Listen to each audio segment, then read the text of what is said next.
यावेळचा प्रवास रेल्वेचा, कोकण रेल्वेचा, नवरा माझा नवसाचा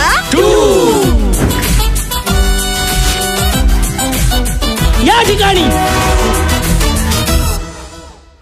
व्हिडिओ पाहून तर तुम्हाला कळालंच असेल की चर्चा कशाविषयी होणार आहे. नवरा माझा नवसाचा 2 येतोय. तसं चर्चा भरपूर दिवसाची चालू होती, पण आता रिलीज डेट कळाली आहे. हा चित्रपट म्हणजे अस्सल कॉमेडी, सहकुटुंब सहपरिवार पाहू शकता अशी कॉमेडी, ते पण मराठीमध्ये. अत्यंत चांगला चित्रपट आहे. या चित्रपटाचा पहिला भाग पाहिला नसेल तर नक्की बघा. स्टारकास्ट सांगत झाली तर भरपूर मोठी लिस्ट आहे, एकदा सांगतो तुम्हाला. सचिन पिळगावकर, अशोक सराफ, सुप्रिया पिळगावकर, सोनू निगम, विजय पाटकर, प्रदीप पटवर्धन, निर्मिती सावंत, भरपूर जण आहेत. आणि याचाच दुसरा भाग येतोय. तर नवरा माझा नवसाचा 2 20 सप्टेंबर रोजी येणार आहे. 20 September 2024.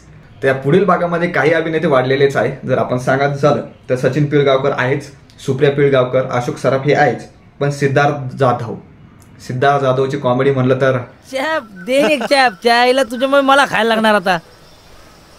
Please wait for a minute. Take some तंबाखू, देन टेक सम चुना. Alright. And रगड दाना दाना.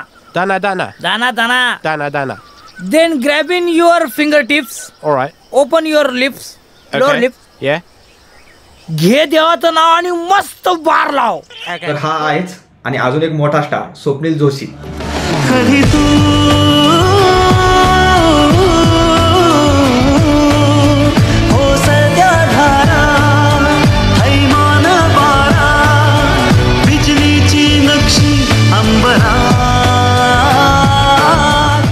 तो देखील आहे. त्यानंतर निर्मिती सावंत आहे, वैभव मांगले सुद्धा आहेत.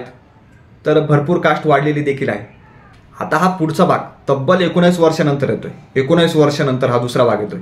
या दुसऱ्या भागाचं एक रील फार व्हायरल झालेलं आहे, ते पण अशोक सराफचं. म्हणजे एक बस कंडक्टर पासून तर रेल्वेचा TC होण्यापर्यंतचा जो प्रवास टाईपचं दाखवलं एक प्रकारे.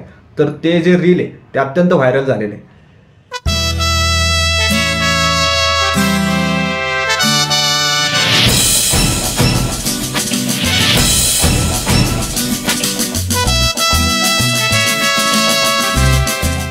तर तारीख तर ठरलेलीच आहे 20 सप्टेंबर. मला असं वाटतं मराठीतील बरेच असे हिट चित्रपट आहे, त्यांचं पण सिक्वेल आला पाहिजे. आता मध्ये एक चर्चा रंगली होती की अशी ही बनवाबनवी 2 हा येतोय, पण त्यावर सचिन पिळगावकर सरांनी हे डायरेक्ट क्लिअर केलेले एकदम की त्याचा पुढचा भाग बनूच शकत नाही. तर असो, नवरा माझा नवसाचा 2 येतोय, नक्की बघा. पहिला बघितला नसेल तर आधी पहिला बघून घ्या. आणि तुम्हाला काय वाटते कोणत्या मराठी चित्रपटाचा सिक्वेल आला पाहिजे, जुन्या नवीन कोणत्याही, नक्की सांगा. आणि हो, व्हिडिओ आवडला असेल तर नक्की शेअर करा, लाईक करा आणि सबस्क्राईब करा. धन्यवाद.